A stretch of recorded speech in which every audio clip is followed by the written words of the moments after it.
Hey guys, welcome back to some more AFK Arena. Today we're over on the YouTube account and we are checking out the guild bosses. Now with the crossover event that we had going on, there has been an incredible amount of new players that have joined AFK Arena.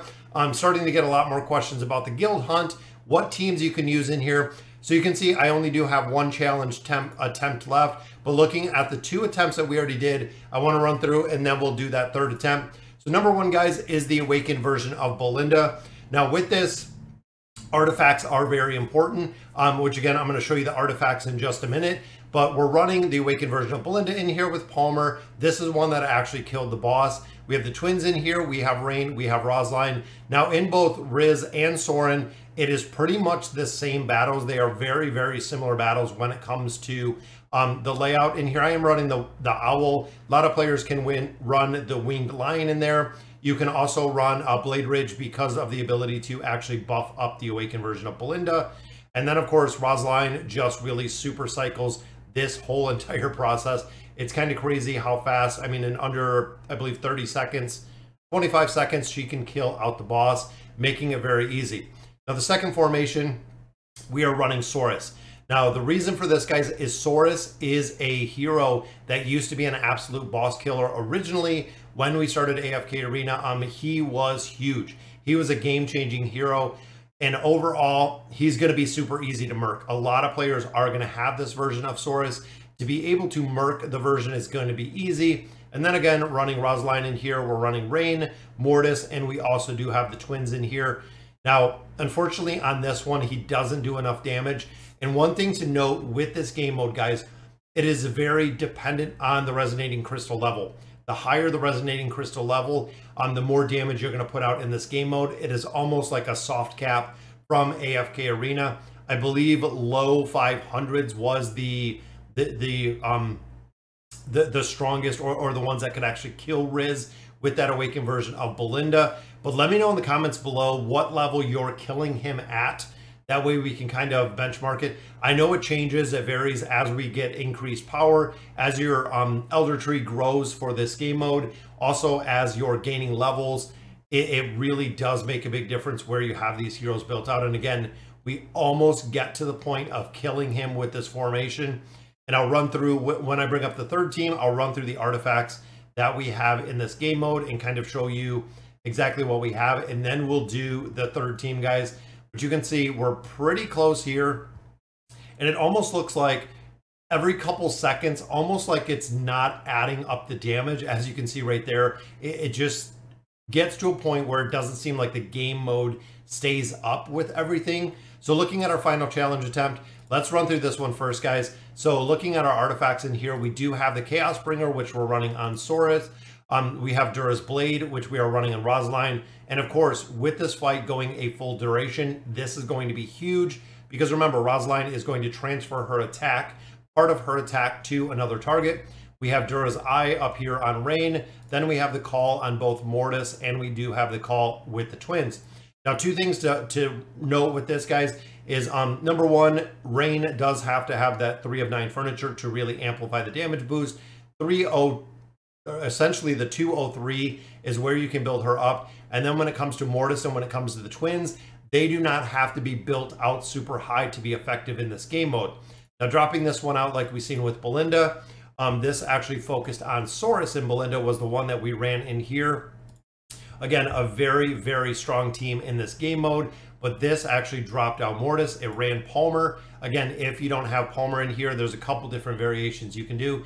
And this was the game mode. This was the team originally that we took the boss out. And then of course we are running the Warden of the Arcaned on Belinda right there. And it doesn't have Rosline in this formation. So the last formation we're going to look at is our super RNG formation, guys. So essentially the backstory with this one is Saurus was the boss killer for an incredible amount of time. Saurus was replaced with Scarlet. Scarlet absolutely just crushed damage. It was game-changing when Scarlet was released, making her one of the strongest heroes. Now again, Scarlet, similar to Saurus, is going to be a hero that is easier to murk within a lot of different game modes. So she is going to be one that you can pick up instead of Saurus. for this specific game mode. And then we are running Rain, and then we are running the twins in here. And then essentially Scarlet has been replaced in a lot of different game modes with the awakened version of Belinda. So as the power creep continues, as progression continues, we've slowly kind of just replaced heroes in here.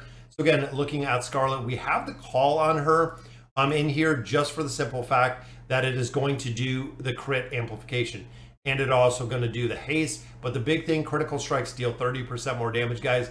Dura's Eye is huge when it comes to the ability. Then, of course, Rosaline is going to buff up Scarlet. Rain is going to buff up Scarlet. The twins are going to super cycle all of this together while Saurus keeps us all alive. Now, another note for this one, guys, is with Scarlet's unleashed power, the power she puts out is very RNG. If we have stray bolts that hit Rain, if we have stray bolts that hit the twins, especially if you don't have them built, you are going to kill out the target, which is the reason, if you look, there is a pause button right here. You can try again. A lot of game modes, the Cursed Realm, the Nightmare Corridor, you cannot try again. It will actually use your attempt. In this game mode specifically, you can try as much as you want, guys, to get the damage out of this boss. So make sure, again, that you have it on the pause when you're getting, or if you get one-shotted with one of these backline heroes that are super important. But guys, you can see the damage that she is putting out. One stray bolt to Rain just took her out right there. And that, again, would be, for most players, a pause and a reset. Because you need this RNG factor to work, we have enough damage that we can still do the billion damage within this formation and kill out the boss itself. Which, again, big thing in here, guys, is you want to focus on getting out the chests. So these are straight up diamonds. You don't get too much, but overall, you can see the guild coins. A lot of players will also wonder why I get extra guild coins. One comes from the Field of Stars. One comes from the monthly or from the subscriber pack, which I'll show you guys right now. Because again, that's a question I get from a lot of different players. When you go through here, we actually have the monthly card. We have the subscription card, which does, I believe, give us more bonus right there. Guild coin drops plus 10%, lab tokens plus 10%. So both of those are very, very big, guys. For the subscription, I believe it's $2.99 a month with the subscription, but getting this subscription is going to give you an increase in the guild coin and the labyrinth tokens. So as a small player, guys, this adds up.